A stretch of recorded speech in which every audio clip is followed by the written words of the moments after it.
Hey guys, welcome back to Elevate His Soul.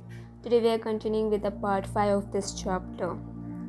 Taking shelter of a bower within the forest represents household life, and the flies, mosquitoes, and other entities that trouble one are the envious people one inevitably has to deal with. Even within his inner circle, the chirping of crickets and shrieks of owls also represent the backbiting of envious people. Due to ignorance, the conditioned soul lustily absorbs himself in fruitive activities and thus takes the material world to be permanent, although it is temporary, like a Gandharva Nagara, that is the city in the sky. In this Gandharvapura, one sometimes eats, drinks, and has sex, and thus runs after the objects of the senses, just as a deer chases a mirage in the desert. One whose mind is overcome by the mood of passion desires illicit sex, gambling, meat eating, and intoxication. As a result, he becomes very attracted by the color of gold, that is yellow stool or a fleeting find, for it enables him to afford such indulgences. He madly runs after this gold, just as a man who is suffering from cold in the forest sometimes runs after a phosphorescent light coming from a marsh, considering it to be fire. Sometimes, being blinded by the dust of a whirlwind, the wife whose beauty he is attracted to due to lust, one disobeys the rules governing sex. Thus he enjoys illicitly, not knowing that he is being witnessed by the demigods and therefore awaits future punishment. When one becomes devoid of opulence, he may approach wealthy materialistic men, and such living dead men are compared to impious trees and poisonous wells. Sometimes, after being repeatedly baffled in his activities, the conditioned soul appreciates the futility of sense enjoyment within the material world. However, due to a strong bodily conception, he soon forgets his higher realizations and once again runs after material happiness, just as an animal runs after a mirage in the desert. Sometimes, in an attempt to mitigate the burning distress of material life, which is like a forest fire, one takes shelter of atheists in the guise of sadhus and swamis and receives some cheap blessings. In their association, he loses all intelligence, and this is compared to jumping into a shallow river. Being unable to mitigate his suffering due to the heat and winding up with a broken skull as well, the conditioned soul simply increases his miseries. Sometimes the merchant's hard-earned wealth, which is as dear to him as his very life, becomes plundered in the name of income tax by kings that are no better than Rakshasas, and thus he becomes very morose. Sometimes, when one cannot arrange for his maintenance properly, in spite of exploiting others, he will take away the wealth of his own father or son, even if it is very insignificant. Sometimes, one imagines that his father or grandfather has come back in the form of his son or grandson, and thus he feels happiness like that which is sometimes experienced in a dream. In other words, such happiness is only a mental concoction. Sometimes the merchant in the forest wants to climb the hills and mountains. These are compared to the many extensive and troublesome duties and obligations found in household life, such as getting one's son and daughters educated and then married. The thorns and stones that prick the householder's feet are the hardships he undergoes while fulfilling such obligations, as well as the dissatisfaction his family members express in spite of one's relentless service to them.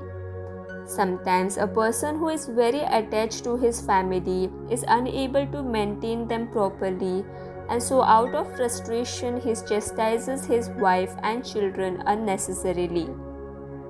Because his mind has become very disturbed due to his failure, he tries to satisfy himself by venting his anger upon his poor dependents. My dear king, sleep is just like a python. Those who wander in the forest of material life are always devoured by the python of sleep. Becoming like dead bodies thrown into a distant forest, the conditioned souls cannot understand what is going on in life. Sometimes one falls from his prestigious position due to the tricks of enemies. This is compared to being bitten by serpents and other creatures. Due to great anxiety, such a person cannot sleep properly at night, and because of becoming morose, he gradually loses all intelligence. In such a state, he becomes like a blind man who has fallen into a dark well due to ignorance. Sometimes the conditioned soul searches after a degraded woman to have a little insignificant sexual enjoyment. This is compared to trying to take honey from a beehive, and as a result, he is often chastised and insulted by the woman's relatives. Sometimes, by spending a lot of money, one acquires another woman for extra sense enjoyment, but then she is taken away by other paramours. Having become a victim of the association of women, one resorts to begging, borrowing, or stealing to get the required money, and by committing abominable acts, he brings about suffering for himself in this life and the next. Because no one can live in this material world very honestly, relationships invariably become strained due to monetary transactions. On a large scale, when nations establish economic relationships, the same exploitation takes place so that enmity is created and war breaks out. Sometimes the conditioned soul is attracted by illusion personified, his wife or girlfriend, and thus becomes eager to be embraced by a woman's creeper-like arms. The chirping of the birds within the creepers represents the sweet voice of one's wife, which he is very eager to hear. Through sex, the mother and father beget children, and when they grow up, these children beget offsprings by means of the same process. Thus, generation after generation, people continue the same stereotyped way of family life while experiencing difficulties due to the exchange of sex and money without ever caring for liberation. There are big political and social leaders who believe that the land is theirs, and thus they fight with one another and lay down their lives in battle. However, due to being unable to conquer their nearest enemies, the uncontrolled mind and senses, such heroes can never take to the spiritual path for self-realization. Sometimes, fearing imminent death, which is compared to the roaring of a lion in the forest, the conditioned soul wants to worship someone who can save him. But because he does not care for the Supreme Personality of Godhead, he instead takes shelter of some man-made god, which is compared to a crane, buzzard, heron, crow, or vulture.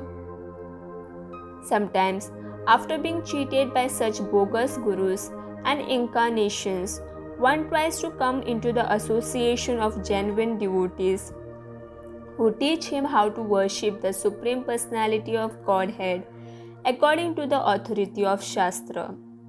However, due to misfortune, such a rascal cannot stick to the principles laid down by the spiritual master, and thus he once again returns to the company of monkey-like Shudras who are very expert in making arrangements for sex indulgence. Sex is very prominent among the monkeys, and so such persons can well be termed as descendants of monkeys. Just as a monkey jumps from one tree to another, the conditioned soul jumps from one body to another. As a monkey is captured by a hunter, the conditioned soul is captivated by momentary sex pleasure and thus becomes imprisoned in household life. Due to overindulgence in sex, one falls victim to incurable diseases which is just like falling into a mountain cave, and at that time he becomes very afraid of death, which is compared to an elephant at the back of the cave. Although people in the forest of material enjoyment are by nature inimical towards each other to fulfill their desires, they sometimes get married. However, since the material world is full of miseries, one can never become happy by traversing the forest path. Those who are self-realized take shelter of the Supreme Personality of Godhead to get out of this dangerous and miserable material existence, for they know that there is no other means of doing so. In the past, there were many great saintly kings who were very expert in performing fruitive sacrifices and conquering kingdoms.